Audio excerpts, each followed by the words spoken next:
Hello students, welcome to Topper IS, and as a part of our daily series, today also we will be seeing few of the important articles that were part of your Hindu newspaper. Okay, so let's get started. So the first one is with respect to article which calls for helping the children who are being orphaned by COVID-19. Okay, you see a pandemic has hit all around the world, and it has spared no one. Even children are a victim of this, who have lost, there are children who have lost their parents and have become orphan. Okay, so somebody has to take care of them, right?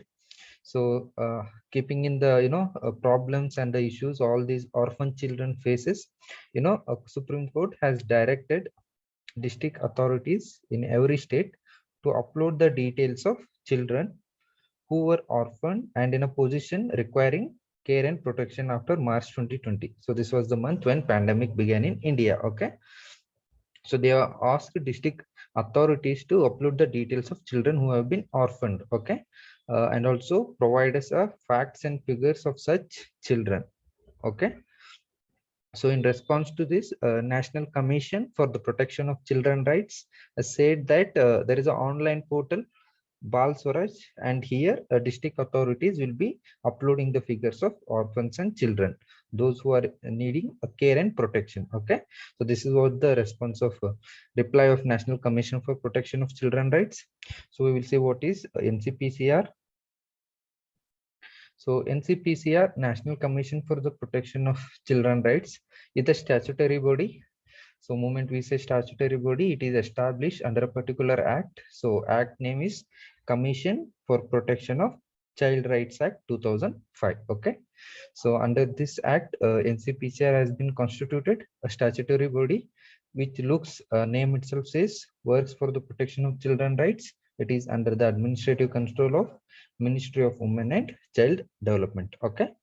And what is the mandate? So it is responsibility to ensure that all laws, policies, programs, and administrative mechanisms are in consonance with the child rights perspective as enshrined in the Constitution of India, also as well as in the UN Convention on the Rights of the Children. Okay, so this is the mandate of NCPCR. So remember, statutory body under the particular act of 2005. Okay, under Ministry of Women and Child Development. Okay, so next one, as with the title is as India watches keenly, Sri Lanka seeks FDI in port city. Okay, what happened recently is Sri Lanka has passed a bill with the title Colombo Port City Economic Commission Act. Okay, so after the passage of bill, now it has invited international investment into the Colombo port city. Okay, and which it describes as a fully Sri Lankan project.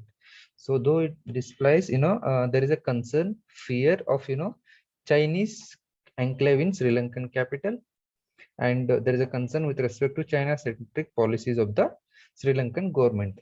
As per the sources, China-backed, it's a China-backed $1.4 billion port city, pitted as a financial hub, and it has a potential to create around 83,000 jobs and bring up to $15 billion in investments.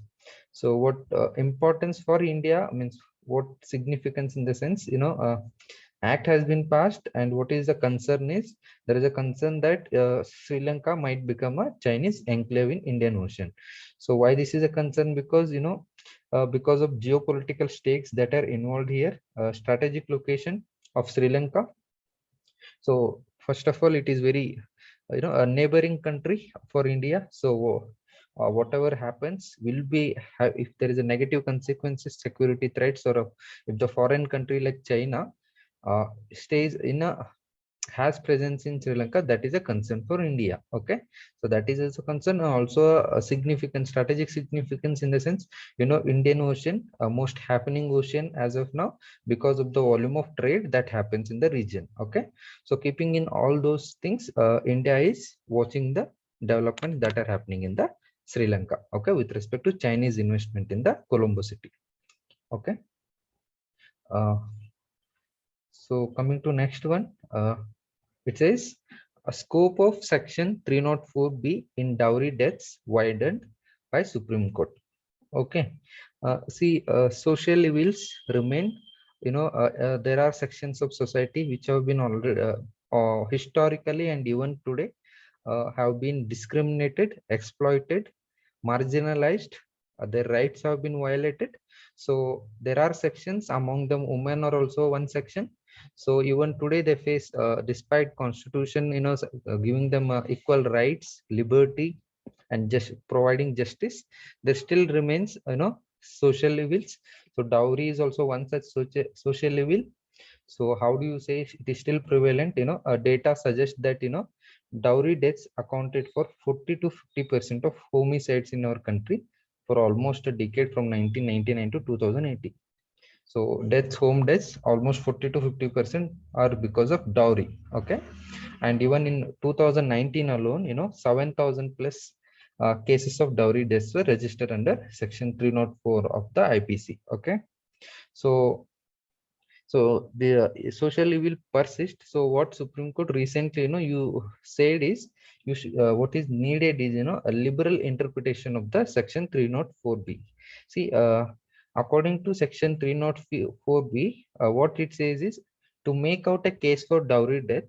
So if you want to say something, the event as a dowry case of death is because of dowry, what it specifies is a woman should have died of burns, other bodily injuries, or otherwise than under normal circumstances. Okay. And that should take place within 7 years of her marriage. And one more thing it specifies is she should have suffered cruelty or harassment from her husband or in-laws soon before her death in connection with the demand for dowry. Okay.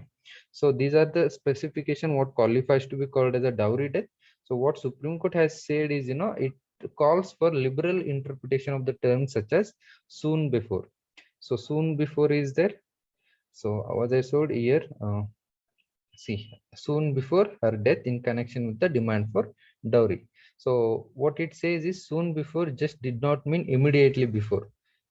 So literal meaning of the term says soon before. See, for example, so literal meaning is different, and the substance, the essence of the word is also different, right?